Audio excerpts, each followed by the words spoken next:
그 서울 양평고속도로 대통령 처가 특혜 의혹, 오전에 답변하시면서 특혜 의혹은 전혀 없다는 신념을 가지고 있다 이렇게 말씀을 하셨습니다. 네.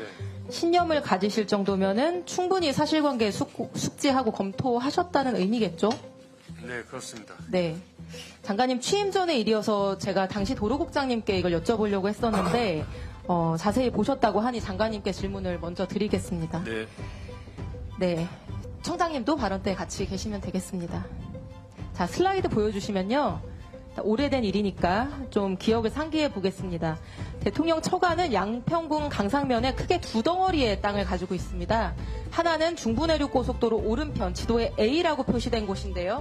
남한 강변에 있는 공홍지구처럼 개발하기 좋은 야트막한 아주 좋은 예쁜 땅입니다. 다른 하나는 지도에 B라고 표시된 부분인데 중부내륙고속도로 왼쪽에 딱 달라붙어 있는 산비탈, 가파른 땅입니다. 작년에 국토부는 이 산비탈 땅에 대해서 비탈져서 어떤 용도로도 개발이 어렵다. 그래서 고속도로 종점이 아니라 다른 할아버지가 와도 이익을 얻을 게 전혀 없다 이렇게 주장을 했습니다. 대통령 처가는 아무런 이익을 보는 게 없다. 여전히 유효합니까? 그렇게 알고 계십니까? 짧게 답변해 주시죠. 네, 그렇게 생각합니다. 네. 저도 당시에 국토부의 말을 듣고 이 산비탈 땅이 개발이 어렵겠다 이렇게 생각을 해서 예쁜 땅만 놓고 계속 질문을 했었습니다. 아파트나 호텔이 들어선다고 하면은 교통 호재로 인해서 가치 상승이 클 수 있으니까요. 근데 제가 당시에 놓친 게 있었습니다. 국토부가 얘기해 주지 않은 것.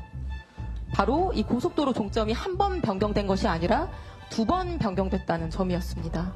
슬라이드 보여주시면 용역사는 용역을 수주하자마자 곧장 변경 노선을 그리는데 준비 파일 8가지 버전에서부터 착수보고의 보고자료까지 모두 종점은 남양평 IC에 붙이는 걸로 되어 있었습니다. 장관님, 최종 공개된 대안노선 종점이 남양평 IC 아니죠? 네, 아닌 걸로 알고 있습니다. 네, 보여주시죠, 슬라이드.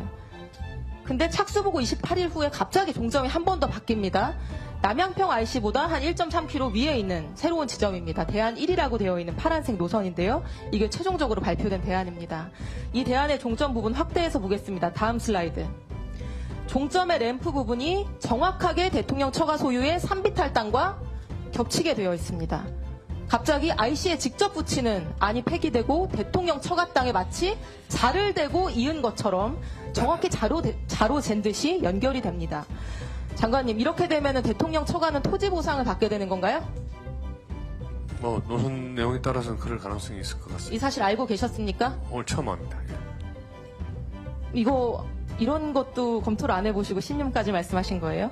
그러면 이 산비탈 땅에 고속도로 할아버지 생겨도 대통령 처가는 전혀 이익 볼 게 없다 이렇게 얘기했던 국토부 답변은 거짓말인 거죠? 저 이번에 알았습니다. 이게 제가 속은 거라는 거를. 청장님, 이거 거짓말이었죠? 서울지방국토관리청장입니다. 답변 드리겠습니다. 저기에 그 JCT에 붙는 땅은 짧게 얘기해 주시죠. 저 땅은 실질적으로 이제 일부 편입되는 부분에 대해서 보상이 될 수 있는데 그 당시에는 제가 알기로는 이게 누구 땅인지 이런 부분들은 전혀 알지 못했습니다. 그러니까 이 논란이 됐을 때 이 얘기는 한마디도 안 하셨습니다. 자, 청장님. 고속도로랑 겹치는 토지뿐만 아니라 붙어있는 나머지 땅도 같이 수용해달라고 할 수 있죠. 토지보상법에 따라서. 맞습니까? 예스 올 노로 짧게. 붙어있는 모든 땅을 할 수는 없는 거고요. 일부 청장님, 좀 이따 길게 얘기하시고요. 이게 설마 대통령 장모랑 천안 되시는 분들 이런 토지 보상금까지 노리고 움직였을까 이렇게 의구심이 드실 수 있을 거라고 생각을 합니다. 제 합리적 정황을 알려드리겠습니다. 다음 슬라이드. 이 사진은 작년 7월 특혜 의혹 당시에 처가 소유 산비탈 땅에서 키우고 있던 흑염소와 칠면조입니다. 당시 뉴스에도 나온 사진입니다. 윤석열 대통령의 장모와 처남이 축산업에 종사하시는 분도 아니고 흑염소 건강원 하시는 분들도 아닌데 왜 여기서 흑염소랑 칠면조 키우고 있었을까요, 장관님? 혹시 아시나요? 아는 바 없습니다. 힌트. 이분들이 전문적인 부동산 개발업자입니다. 이런 토지 보상 같은 거는 누룽지까지 박박 긁는 기술이 있는 분들이에요. 보상받을 토지에 가축을 키우고 있으면 추가 보상을 받게 되죠. 토지보상법 시행규칙에 따라서. 그렇지 않습니까? 제가 이게 합리적인 의심이라고 얘기하는 이유는요. 다른 사람이 아니라 김건희 여사 가족분들은 능히 이렇게 하실 수 있는 능력과 의지가 있는 분들이기 때문입니다. 전 국민이 다 알고 있듯이 양평 공홍지구 개발 부담금 줄여보려고 지금 재판받고 계신 분들이고요. 중부내륙고속도로 보상을 받을 때 이것보다 더한 필지 분할을 하고 용도 변경을 해서 보상금을 최대로 받아냈습니다. 제가 보기에는 그 흑연도랑 칠면도 키워서 종점 가장 유리한 지점으로 바꾸고 공점 변경 비대하게 될 때부터 이렇게 해서 보상금 맥시멈으로 챙기려고 했던 것 같은데 장관님 생각 어떠세요? 그 생각을 제가 알 수가 없으니까 그 질문에 대해서는 답변을 드릴 수가 없고요. 제가 아까 장관으로서 현황도 파악하고 현장도 가보고 또 여러 그 기록도 보고 해서 저는 특혜나 의혹이 없었다는 데 대해서 확신한다고 말씀드린 것은 저희 직원들로부터 보고 또 제가 그동안에 경험해온 국토부 관련 공무원 30년의 경험 이런 걸 해서 적어도 국가의 도로 노선이 그렇게 하루아침에 누군가 특정인의 일 때문에 흔적도 없이 움직이지는 않는다는 그런 개인적인 믿음에 의해서 말씀드린 것이고 누구도 거기에 대해서 이 정언을 하거나 또 그런 심정적인 또 합리적인 의심 말고 객관적인 이 사실 거기 되는 요즘 흔히 나오는 녹취록이나 이거 하나 제출하는 게 없지 않습니까? 그래서 저는 순수하게 도로 노선을 합리적으로 결정하기 위한 과정에 이런 오비락적인 오해가 생긴 것이 아닌가라고 그렇게 생각을 합니다. 일반적인 도로 행정은 그렇게 신뢰하시는 부분으로 가는 게 맞을 겁니다. 그러나 이 사건 특혜 의혹에 있어서는 너무나 많은 이런 의심 정황이 있기 때문에 그런 의혹이 제기된 것인데 김건희 여사 일가는 한 푼도 이익을 보는 게 없다. 그렇기 때문에 특혜 의혹도 있을 수 없다. 이렇게 주장해온 국토부가 결국 토지보상금을 받는다는 이 사실은 근데 고속도로에 무슨 일부 조금 땅이 아마 저렇게 되면 아마 지형으로 봐서 교각이라든지 또 절토를 해야 될 테인데요.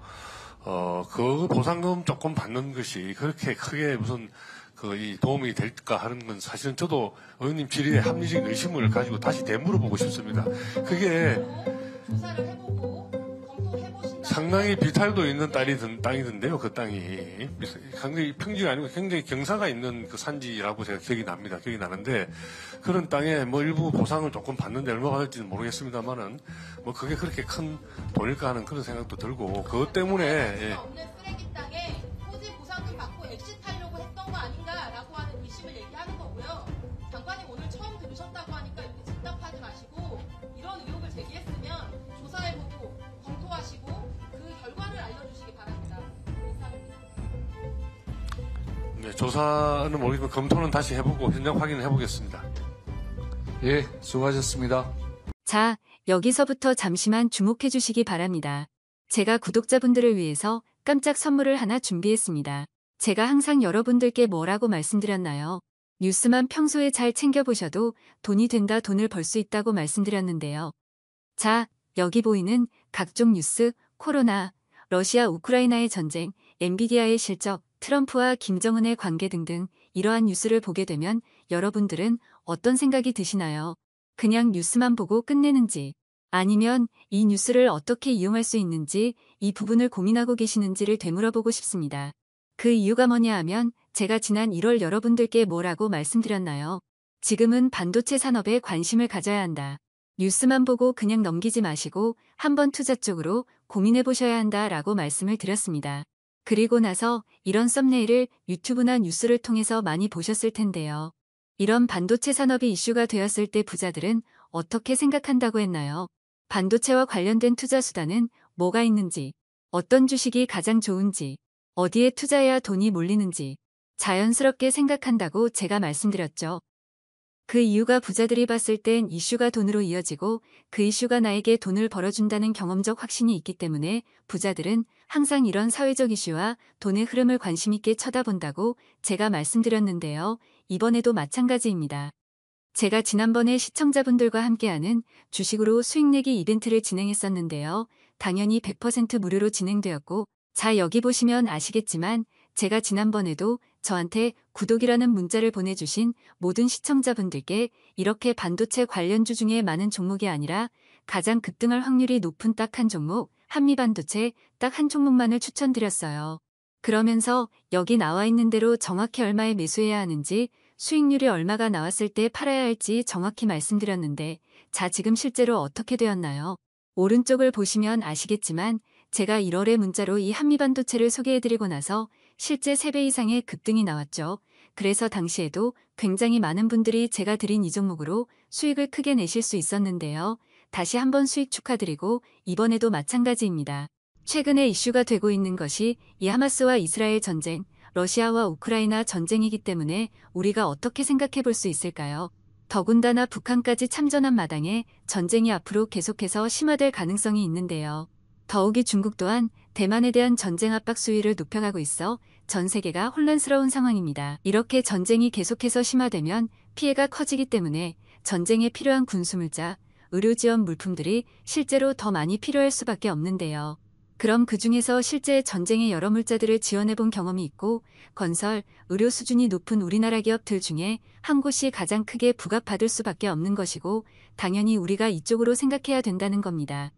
자, 그렇기 때문에 제가 이번에도 뭘 보내드린다고요? 지난번과 마찬가지로 지원이라는 문자를 보내주시면 제가 전쟁 물자 지원 관련주 중에 앞으로 대장주 역할을 하면서 주가가 가장 크게 급등하란 종목을 구독자분들에게 문자로 종목명과 사고 파는 시점을 모두 알려드릴 거예요. 그래서 여러분들이 주식으로 돈 버는 연습을 한번 해보시라 이렇게 말씀을 드리고 혹시라도 나는 주식을 하지 않는다 라고 하시는 분들은 주변에 주식하시는 분들께 추천해 주셔도 되고 연세가 있으신 분들은 자녀분들에게 한번 이걸로 수익을 내보라고 이렇게 조언해 줄 수도 있으시겠지요.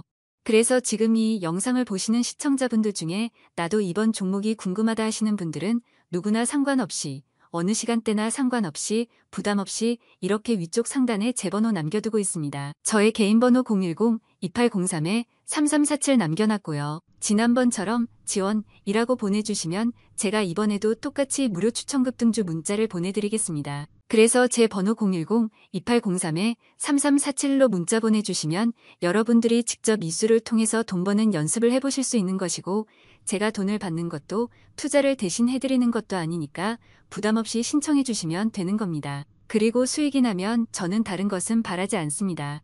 제 채널에 좋아요, 구독 한 번씩만 눌러주시라 이렇게 다시 한번 말씀드리겠습니다.